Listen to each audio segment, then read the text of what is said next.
Welcome to the Salmon Runs YouTube. Enjoy the video. In this video, I will explain how to remove chlorophyll from a leaf. This simple experiment allows you to observe other pigments hidden within the leaf.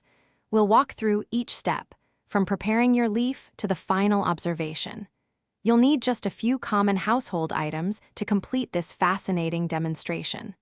Let's get started and uncover the hidden beauty of nature. First, carefully place your chosen leaf into a pot of boiling water. Let it boil for approximately 1 minute.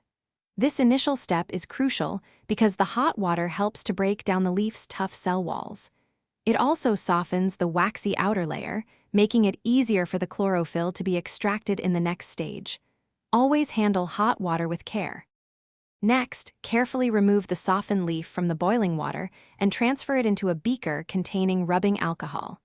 Then, place this beaker into a larger pot of hot water, creating a water bath.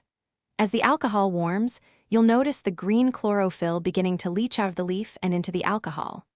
This process can take several minutes, so be patient. Once the leaf has turned a pale, almost white color, it signifies that most of the chlorophyll has been successfully removed. Carefully take the leaf out of the alcohol and rinse it gently under cool water.